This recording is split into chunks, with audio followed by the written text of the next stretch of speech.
Hello and welcome to this conversation about leadership, disruption, and probably many other topics as well as we go through it. I'm absolutely thrilled to share with you who our special guest is in a moment. But before I do that, my name's Jamie. I'm the Executive Chairman of Digital Transformation Specialist C-Learning. And I have the privilege of working with some really interesting people all over the world who are doing remarkable work that matters and has a big impact in terms of the communities that they're serving, as my guest does today. Now, before I introduce him, I'm going to just introduce I always call you a co-host, don't I, Chris? Co-host, yeah. My co-host, friend, and lots of other things. Chris, introduce yourself.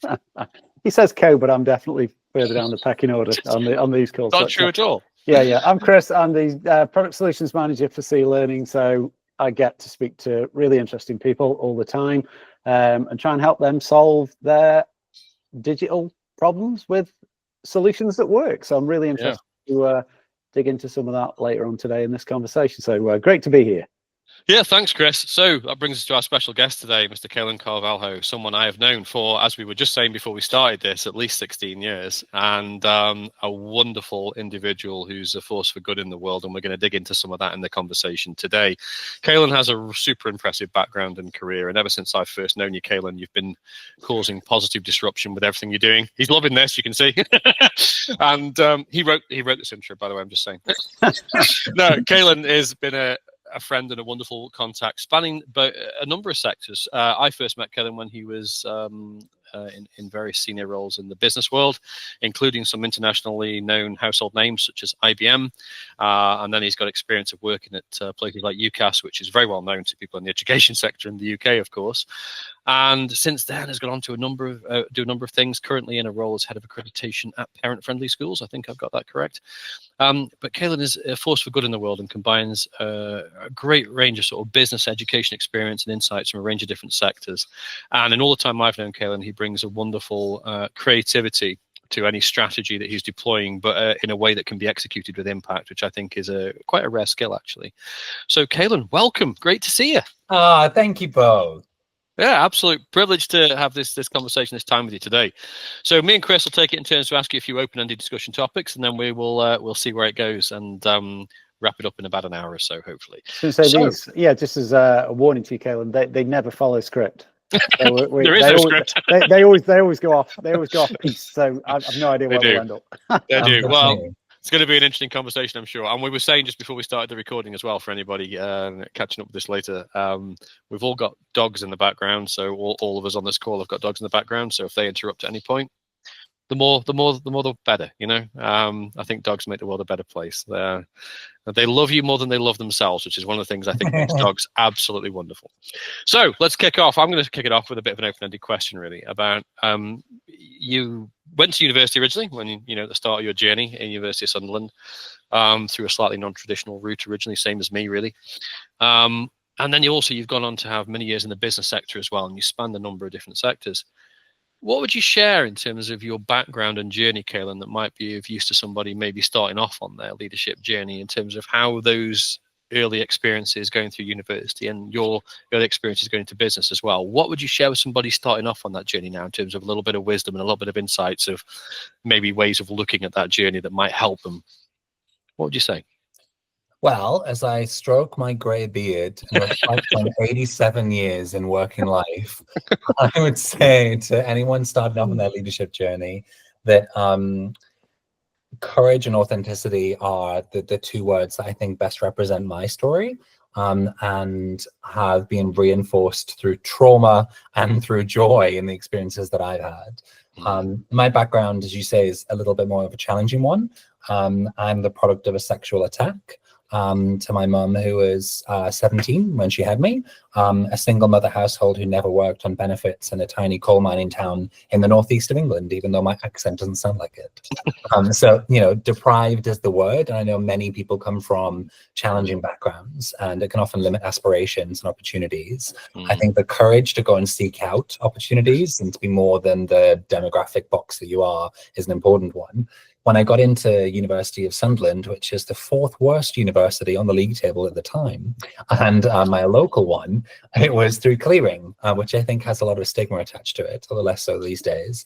And it was because I completely bombed my A-levels. I was homeless at 16. So I was on the street for 6 months. I sofa searched for another 6 months after that as a young gay boy fleeing a religious family. So my life at college was really challenging but authentic to me. And I knew that I wanted to be courageous in my goals, my aspirations, my life.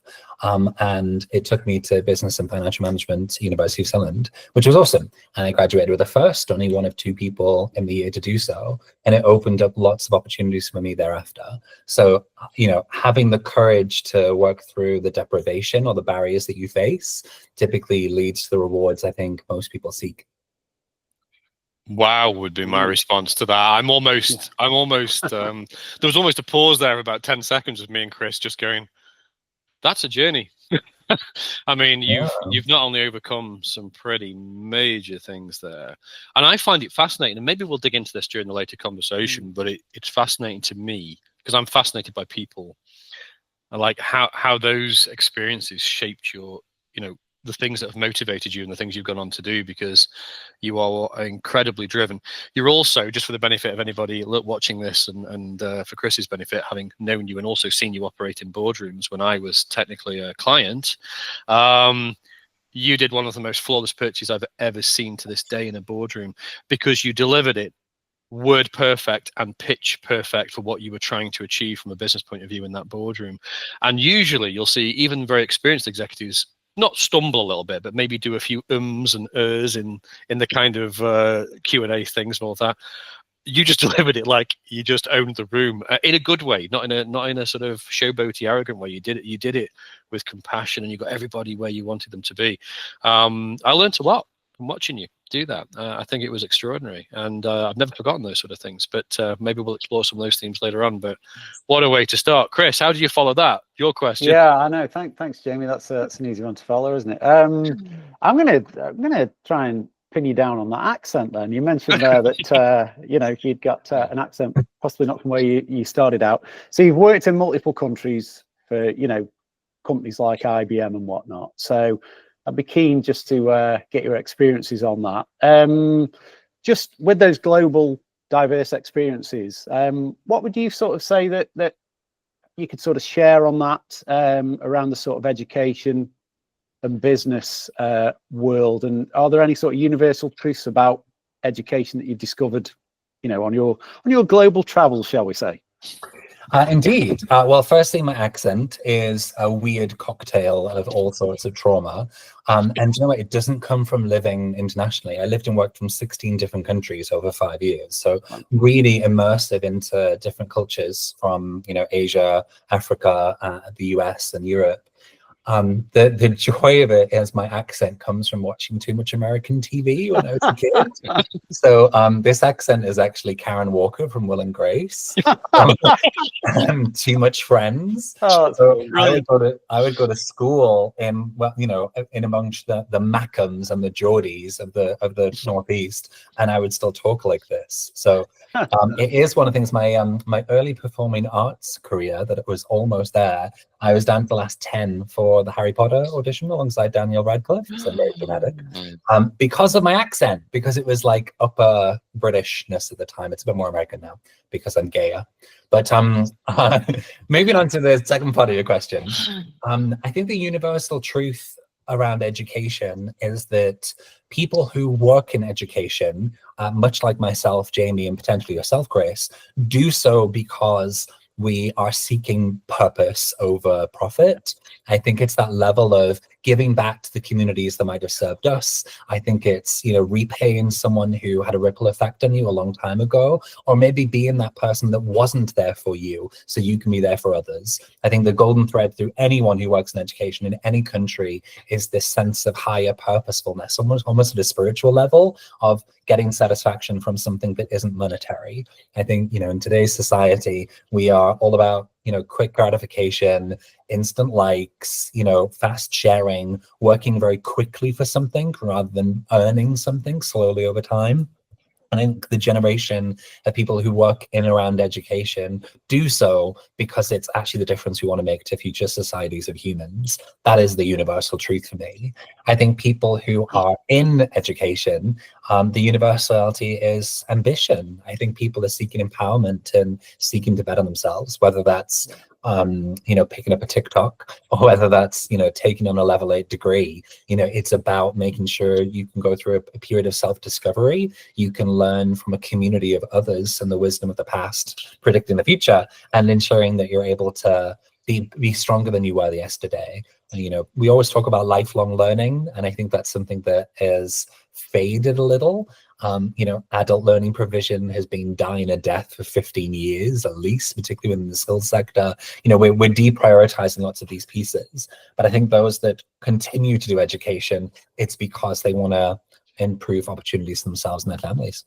Yeah, 100%. It's funny you should mention that, really, in some of the other conversations we've been having with thought leaders in these sessions. I've mentioned a couple of times one of my favorite quotes from my late mentor, David Price. He shared with me a well-known quote to many in education, which is that what we do for ourselves dies with us, but what we do for others lives on. And I think that kind of sentiment drives through a lot of what you were referring to there, Cailean, and that purpose that you mentioned absolutely echo that. And I had no idea that I am talking to the man who could have been Harry Potter. I mean, that would have been great. I could have seen the film then and gone, he used to be a friend of mine. He's changed now. He doesn't answer my calls. But, I could have been rich, James. All of this could have been irrelevant. I could have been rich. You'd have been awesome at that, actually.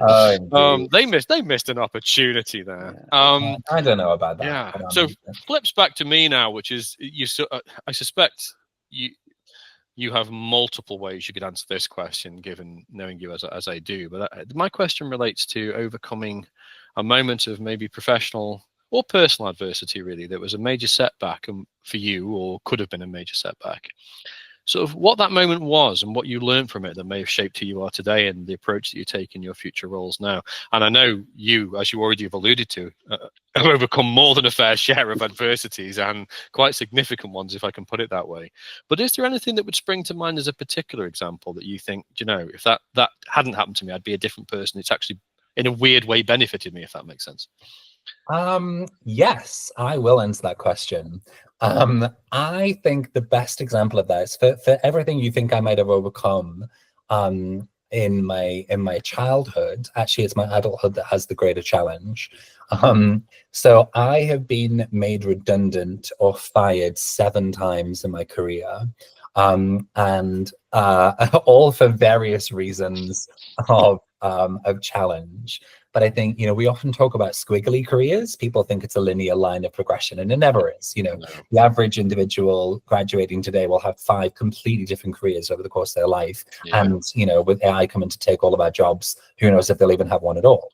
But I think over my time, I am known for a few things in my professional context. One is being really transformative. I'm very disruptive. I like to create really powerful, innovative change.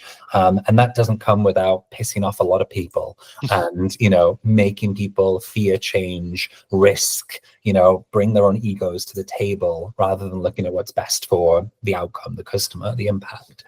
That's one of the reasons why I really enjoy working in the charitable sector and bringing professional private sector commerciality and entrepreneurship, which I think the charity sector really desperately misses.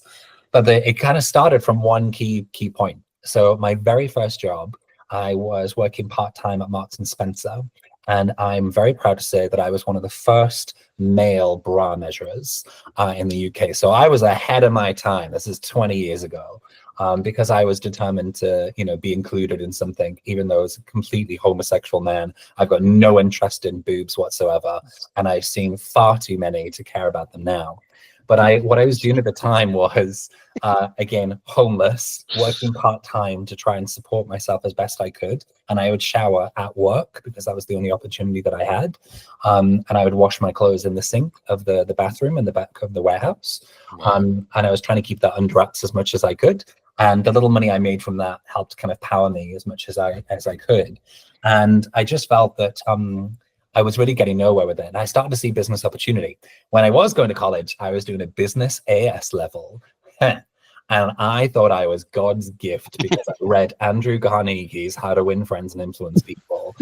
And I just knew all of those lectures that I'd been to. I was like, I know way more than the manager of 15 years of retail leadership experience as a third line manager to a team of 85. And I wrote her a paper about how utterly crap her leadership was and how disastrously dreadful everything was in the culture, in the setup. And I mean, this thing, I kept it as a monument to my former arrogance. And I threw it in her face like, you're welcome. As a 17-year-old who's telling you how you should be doing your job. And to her absolute credit, Mary Schofield, who will absolutely curse my name, I'm sure, but she looked at it, read it with humility. And on the back, I made a recommendation, which is that we should get the team together in order to run some team building and make sure we can just work through some of the interpersonal issues that were there. And she said, you know what?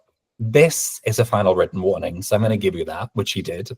And but I'm going to take you up on this offer. And she had the courage to go, I'm going to do this. Let's pay people after work. We'll put a buffet out. You can have 2 hours. We'll run some motivational training. And I did it, and I nailed it. And it was a really emotional experience. People cried, people hugged. It was like group therapy. Wow. Some of the things I was implementing. And it led to me at 17 starting my first business, which is a motivational training. So the skills you saw when I was 21, when I was coming to sell you at B-Metal those years ago, actually came from much earlier when I'd entrepreneurially set up a business. At my height, when I sold it just before I was 20, and just before the 2008 financial crash, I had 9 people under my employ and was running over 56 contracts, and was able to get myself off the street because I was able to actually afford it based on running that. So, taking that courage was really important. Now, here's the challenging bit. I got fired from Marks and Spencer because I went into one of the mainstream stores and pretended to be a customer returning some shoes because I was testing their customer service and I wanted to document the experience and use it in my training. But they accused me of fraud because I was trying to take back a product that I'd purchased at Outlet Store, which is where I worked. And I was very aware of the policy that you couldn't do that. So I was dressed in a suit. I was very polite about it. And I had a friend documenting what was taking place. So I could use that to say, how can we better this experience? And got caught. I went back a week later, put my staff card through when I was going through M&S Food, and they recognized me, and then it blew up. So I went to a tribunal in which they took me through a process at 17 to say, I had gross misconduct and malicious fraud for a pair of £1 shoes that I was going to return for £45. And they cut me off. And I continued my freelance contract with them in order to deliver motivational training, but they canceled my position. And it led to a long career of pissing people off in order to create change and transformation and breaking the rules a lot of the time and doing it with intent and purpose, but often it being misconstrued. So I've done that very many of the times, but that's the one moment, I think, the courage of my absolute boss to say, do you know what? Even in the insult you're throwing right in my face, I can see some level of wisdom that I'm willing to take a chance on, without which it wouldn't have sparked me into a whole career of entrepreneurship. But then equally for that crushing manager to come back on a formal complaint to cut me off like a piece of crap because I was trying to generate materials for it. See, I just love it. You can see why I love Cailean, don't you, Chris? Oh yeah. I love everything about that. We need a bit more of that kind of spirit, I think, in the business world, and sure as hell in the public sector. If we're ever going to positively disrupt and innovate and do exciting things that matters, and I love that. And it sounds to me like you've pissed off just the right kind of people, the kind of people that you probably should be. And I love that. I love the something you were talking about there reminded me of something that somebody said about me once, was when they said I was a liberal revolutionary. And I said, what do you mean by that? They said, well, you're the sort of person that wants to have a revolution, but's also prepared to pay for the damage. Yeah. And yeah, I think there's, I love that. We'll come back to some of that in a bit. Chris, I'm going to hand over to you now. Stories for days on that. Yeah. Go ahead, Chris. Yeah, setback, but not a, Yeah, that's for, inspirational. yeah. all the wrong reasons. You're trying to actually. Yeah. I mean, if that was me at M&S, I'd almost be like, yeah, okay, I understand that, because you're trying to see how it works from the customer's perspective. But yeah, interesting. So we're going to move on. I'm doing the positive stuff today. I usually get the negative questions, but Jamie's on those today, which is great. So I'm going to ask you about if you could share a story about a specific campaign or project that you worked on that you believe had a profound positive impact on education, and sort of what insights you gained from that. So we're going all positive here, Cailean. So yeah, let's see what you've got on this one. Fine, I can do positive too. I'm flexible. Thanks. Actually, project I ran last year. So I now work for Parentkind, which is Britain's biggest parent charity, and I'm currently head of schools. Previously head of accreditation. A project that I ran last year was called No Cold Child, which was about the volume of children across the UK who don't have a winter coat. There are about 154,000 kids who literally, in such a degree of poverty, they don't have a winter coat. And we did a piece of research that measured the impact on their ability to learn if you're sitting cold and dripping wet in the classroom, based on British weather, your inability to play and actually go out and socialize, and your inability to be warm at home. And with the cost of living crisis as it is, the parents choosing between heating and eating, there's a continued challenge. And a personal passion for mine is data. I'm pretty obsessed. I don't want this to make it into your edit, but I do call it my porn. Like, I just absolutely can't get enough of data and insights. So you'll find me at a spreadsheet at all hours of the night going, I'm sorry. So after that research, it just felt that we as a charity need to do something about it. So we built a program in a fantastic partnership with Fat Face, Decathlon, and Regatta, and they all contributed 10,000 children's winter coats, and we were able to distribute them to the most vulnerable families across the UK for last winter in 11 weeks. So from the ideation of this, we should probably do something about this, to coats landing in the hands of parents who really needed it, working entrepreneurially, working with courage, being disruptive, trying something different, working with passion and purpose, we were able to make a difference to 10,000 young people. And the social impact measures we had off the back of that were astronomical on attendance, attainment, the ability for children to be warm at home, and to give a child of a deprived and disadvantaged household an item that is new, not a hand-me-down, something that is branded as an aspirational brand, and something that was uniquely theirs that they didn't have to give back, was a huge boost to psychological self-esteem for children that often don't have very much. So it had so many material benefits that we managed to take to the Department for Education, and we've been able to rewrite policy in order to make sure that we can better support uniform recycling schemes across the UK to include winter coats as much as uniforms to help young people. I am desperately proud of that. I ran that myself as part of the charity because it was not part of the wider work, and did the administration, the customer service, the supplier management, the logistics, the DPD pickups. I did a huge amount to make that work, thanks to the wider teams of people that shared that passion. And it was a fabulous program that I'm really proud of.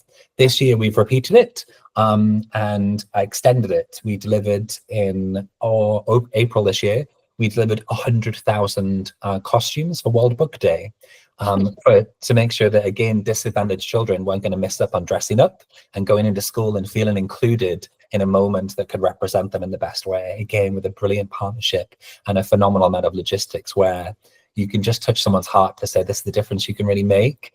The green credentials for a retailer is they're not having to put their stock into landfill. We're able to recycle those and make a difference for the planet and for people. Oh, it's amazing. Absolutely. Yeah, I know, like Jamie and I, we came from a poor background. We didn't come from a background where, we might not have had a winter coat or something like that. But I used to hate non-uniform days at school because, as a kid, I hadn't got a designer shell suit, let's say, from the 80s. I hadn't got, I hadn't got fancy jeans or anything like that. I felt really out of place and awkward on many of those days because you weren't dressed as everybody else. So I can imagine that with kids without a coat and whatnot. It shouldn't happen, should it? It's crazy when you think about where we live in the world. It just But it's joyous to me that there are people like you, Cailean, walking around on this planet. You're one of the good people on this planet, and I'm very proud to consider you a friend and someone that I know, because I do think you are quite an inspirational figure in many ways, as we just heard. And I was listening to you then talking, and I was thinking, if there is a heaven and there is an afterlife, you would have a first-class ticket right to the gate of heaven, but then you get stuck at the gate because someone would be there with a clipboard going, look, we need to talk about this M&S thing. And you'd be like, that again? Yeah. Yeah. Yeah, there's the HR, they've written a letter. Wow, that's incredible stuff. I'm almost lost for words listening to you, Cailean, with some of the answers you're giving, because they're sort of having such an emotional impact.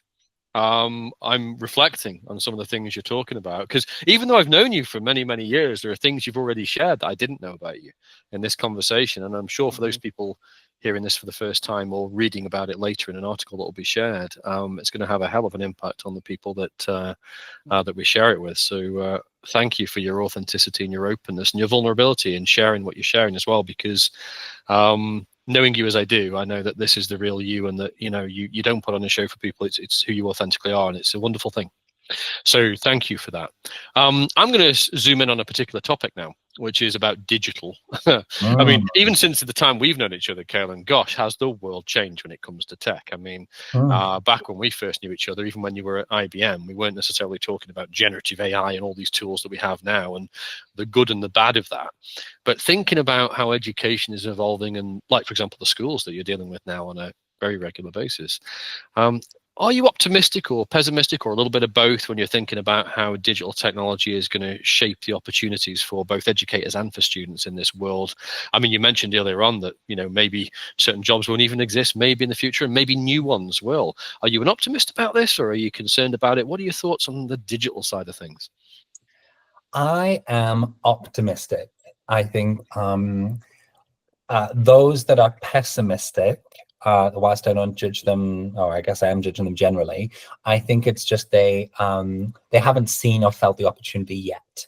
I think for those people that have engaged with AI and had it write their wedding vows, they've immediately gone, I see that, and become an optimist on how it's supported them. I think with an education, I honestly just see the immense problems of education as they currently stand are very easily solved by the intelligent use of digital. A really good example is actually what I'm currently doing. So if you just forgive the plug for a second, because it's related. I built a brand called Parentfriendly Schools, which is an accreditation format for schools and a framework for how effective they are at engaging their parent communities. It's something that is a monstrous problem. So 82% of head teachers have been abused by a parent in the last year. That's from 5,500 schools. 1 in 6 have been physically attacked. Sorry, that's 1 in 10. 16% weekly. So it's a monstrous problem, the disconnect between schools and parents, and it's getting ugly. Parents are weaponizing social media. Schools are isolating parents with big safeguarding laws. It's a challenge. At the beginning of this year, so less than 8 months ago, we had the idea to build something around this. By using technology, me and one other person, there are 2 people in my team, we have entrepreneurially, as part of our charity, built Parent-Friendly Schools, which is a brand, a methodological framework. It is an automated accreditation system that takes schools through an awareness with 325 quantitative measures of how they engage with parents, and then gives them one of 637,000 frameworks that are specific to the context of that school, and one of 2.6 million school development plans that we've written. So technology has empowered me and my colleague to automate millions of opportunities where we can be hyper personalized for the school based on the diagnostic that we have. That's not the impressive part. The impressive part is digitally, we've been able to automate all of this to make it personalized, make it swift, and make it really accessible and cheap for schools. We've scaled to 200 schools in our first 11 weeks, which is unheard of. Wow. And we are now integrated with the DFE and Ofsted. So everything that we do within an 8-month period that's being constructed from nothing but digital tech and some intelligent wisdom from me and my colleague is now currently being written into the upcoming white paper, We have Bridget Phillipson, the Minister of Education, that's supporting us at our key events.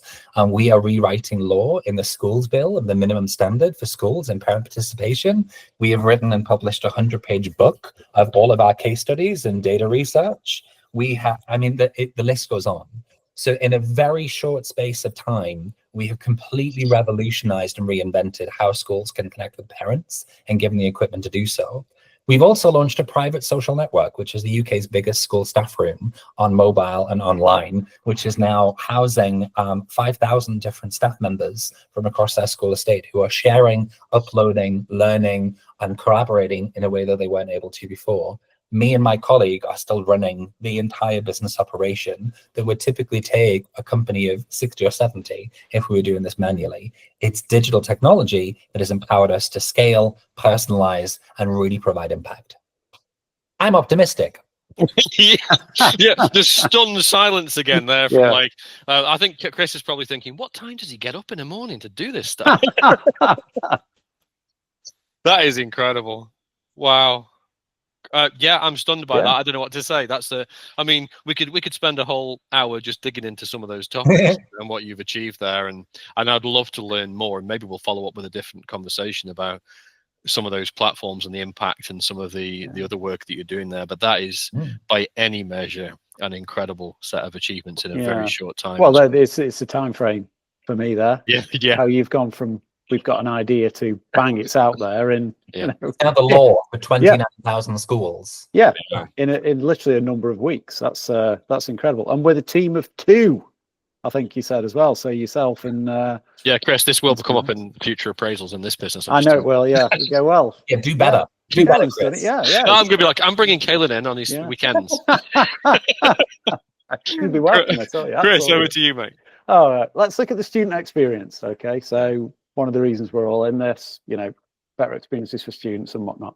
So from your vast experience here, Cailean, what is the most critical component for a positive student experience, would you say?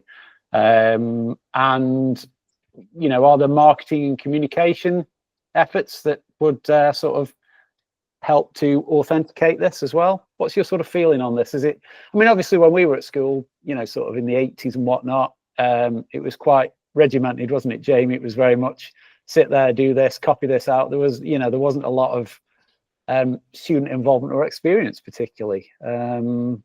So yeah, your thoughts. I'd be pleased to hear those, Cailean. If you don't mind, I'd love to give you 2 completely different stories. Sure. One for HE and one for schools, because now that I've bridged both, the answer is wildly different. So it depends on which one has the better flavor for you. I think from higher education, again, from my position as senior chair of UKCast, vice chair and senior manager at UKCast, student experience, for me, the most critical component is community. I think that's the thing that most universities have missed. So in the recruitment process, of which I've managed 80 universities, their recruitment process across the UK, as part of my role at UKCast, what we typically see is what young people are looking for is a sense of community that they're joining. Everyone understands the very challenging nature of value for money within higher education, and young people being increasingly aware to the exchange that they're getting. But what young people will consistently tell you is, yes, I'd like my degree. I would also like the life skills, the networks that I make for life, the friends that I carry through, it's everything around the lecture hall that they tend to collect that really helps them grow up. And I think that's a real keystone, but it comes from community first. You want a community of teachers and experts, researchers, lecturers that I get access to for wisdom that I can't get online, that AI can't tell me in a heartbeat. I want that sense of community and connection with someone. I want a network of friends and peers and people who are completely diverse to my life experience that can give me that groundedness and give me a worldliness. Community is absolutely for it. I can evidence that with a couple of pieces. The highest period of dropout is the first 8 weeks of the first term of the first year of university, because people land up in halls, they lack community, they start going to lecture halls, they lack community, They didn't get a community built up on the way in, and ultimately they feel isolated and alone. It's also the highest point for suicides. Is the January after they started in September. It's a really crushing time where people feel alone. And part of the converse side of digital life is it can feel more isolating. Whereas university, I think, have a responsibility when they're delivering a student experience, but to be enriched with community. In terms of how marketing and communication can support that, I have run 3 marketing agencies. So I feel very qualified to say, absolutely, they should be doing a good job on community. I think part of what marketeers are over-focused on is personalization. How do we hyper-personalize our email to make sure that someone's going to read it in the 0.7 seconds that they're looking at it? And often what they're missing is the TikTok virality comes from community. It's a mutual humanistic sense of an occasion that's taken place that I can identify with. Some of the best universities for community are some of the worst for academic progress. University of Chichester, one of my absolute favorites. Have you heard of it? Probably not. It's at the bottom end of the league table on the south coast. They are a really tiny campus, but they punch way above their rate. They are the #1 rated on TikTok. University of Limerick in Ireland being second, because they've cracked community in their marketing and communications. How do we convey a sense of humor and taking the piss out of their vice chancellor? How do they make sure they can, demonstrate character that their community has? Because ultimately what a university is trying to sell us, its student culture is an experience. It's the type of people we have here. It's the dynamic that they have. That's what a marketing communications officer is trying to convey. That isn't done by that beautiful, polished, high smile dental ad that you've got in your stock imagery on your out-of-home display. No. It's about the feeling that you convey to people. That's always been true in marketing, but I think we're increasingly getting to a point where community first has to be where marketing communications are. I evidence that with platforms like Unibuddy, like the Ambassador platform, which is now owned by Times Higher Education. They're about connecting with a group of existing students while I'm a prospective applicant. So I can ask them and build community on what's it like there. Where do I find halal food? How do I get that stuff that makes me feel like home that isn't covered in my marketing communications, because it can't go to that level? It's community that's driven that. Now, if you flip that for schools, wildly different answer. I think the best student experience for schools is one where we are giving one where we've got a kind of holistic involvement, partially community, but I think they say it takes a village to raise a child, right? I think from a school point of view, schools do a poor job generally of using the village. How do we get the parents involved? How do we get the additional charities and services? How do we get local employers? How do we make sure we can build the village, the community that we serve, into the classroom to help make sure they can be part of that experience for young people with work experience or with, diverse presentations. In terms of marketing communications, we've done some recent analysis on this. The national view from our assessments of accreditation give the ability for schools to evaluate their own communications a 5% score out of 100. So they are bombing it, because schools are on the treadmill of trying to deliver out communications to their parent and school community. They do one size fits all. They do non-personalized. It's one direction. It's broadcast. You listen and you do this thing that I need. I'm not welcoming you to have a discussion with us. And when they don't get the engagement, schools send more. So they overwhelm parents and pupils, and there's this growing disconnect. So marketing communications at school level is pretty disastrous, because it is just about what the school needs. It's not about empathy and understanding the huge diversity that might be across their parent and student estate, often because schools lack the capacity. If only they had digital equipment that might help them to scale and use technology to help them think smarter about how they actually reach different personas in their communities, they would do better. Yeah, wow. And another incredible answer there, Cailean. And I was making a few notes as you were talking then, and you touched upon culture at one point, and it reminded me of something I was reading recently, where I read somebody was talking about the famous Peter Drucker quote about culture eats strategy for breakfast, and this author had said, no, culture is strategy. And they were talking about how, in the context of what you were saying there, I think it maybe a lot of universities are perhaps missing that from what you were saying. Some incredible, powerful stuff there to reflect on. Gosh, again, we could dig into so many different areas of what you just said.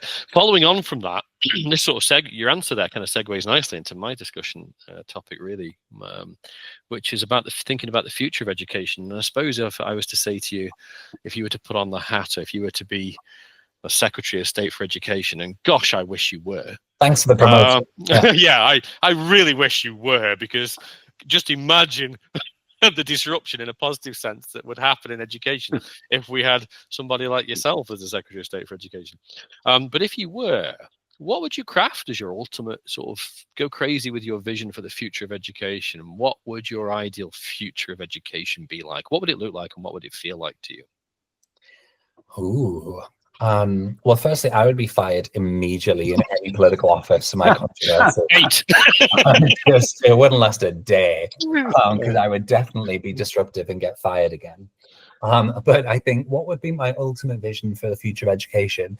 I'm going to be a little controversial and say my personal preference would be that it is dissolved. So I think the way that we know education today would be entirely evaporated. I think what we instill in children as they grow is the character qualities, I think, that will help them be most successful. And much like I mentioned before, that kind of curiosity of lifelong learning. I think, COVID taught the vast majority of the UK, you do not need to go into a school campus in order to gain education. And parents seeing behind the emerald curtain of what goes on in schools was very disruptive to the school market, because that magic source that was kind of presumed isn't there. And I think it's unsustainable, the level of school operations that we currently provide. For instance, 1/3 of current parents in the UK have asked for their child to be assessed for special education needs and disabilities. That's 8 million families.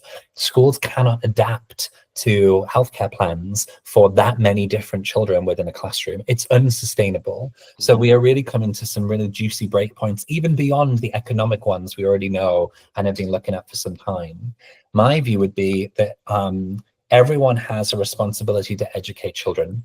And I think that has been misplaced, that it is a school's responsibility to educate children. Schools have brilliant and amazing professionals in that are expert to doing so, but it doesn't absolve the parent of delivering learning at home. It doesn't absolve the wider family from giving them unique experiences. It doesn't absolve other agencies, charities, giving them opportunities. It doesn't absolve employers to kind of pitch in and provide work experience in their local communities. Everyone has a responsibility to the future of our society. And I think that's been lost on the short-termism that we currently have.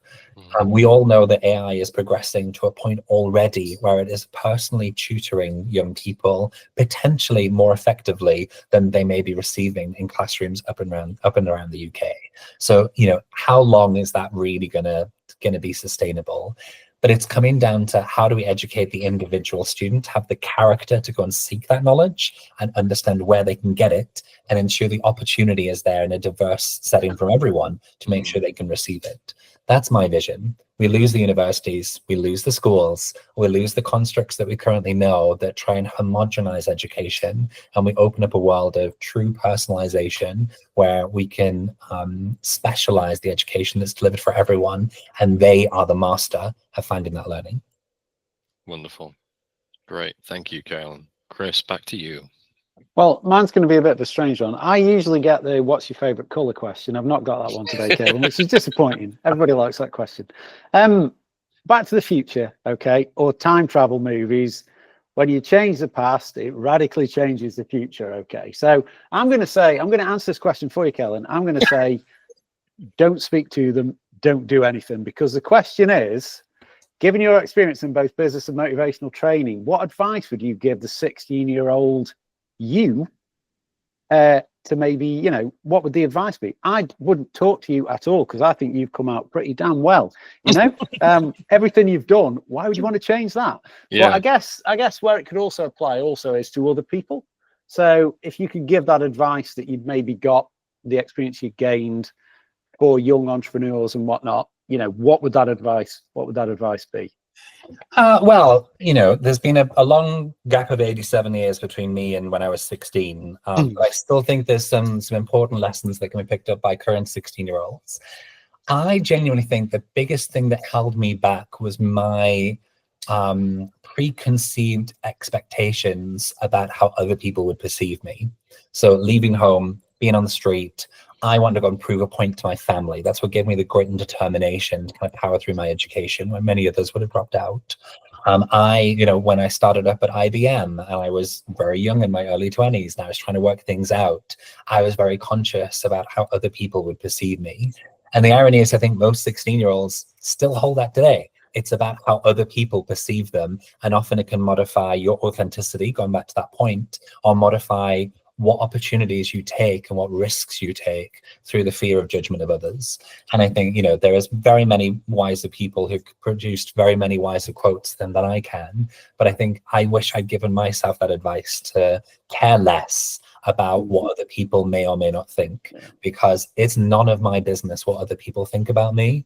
That is absolutely their experience, and their perception will be their reality. What matters is what I think of me.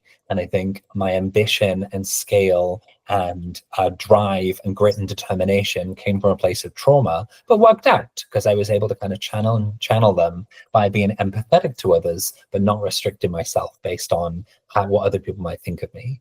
So I would still apply that to other people today. I think if you're an entrepreneur, if you're a teenager, I'm hugely supportive and still support social enterprises up and down the UK, because I think it's a brilliant advancement for young people, particularly given the emerging jobs market. We're going to see a huge continued increase in young entrepreneurship for sure, because of the level of digital capability that empowers it, but also potentially lack of jobs on the market in the same way that we find them for junior entry positions as they get automated by AI, which is currently happening. I think my courage would be, who cares? Just go ahead and do it. Yeah. And you will find out and reshape what other people think of you later.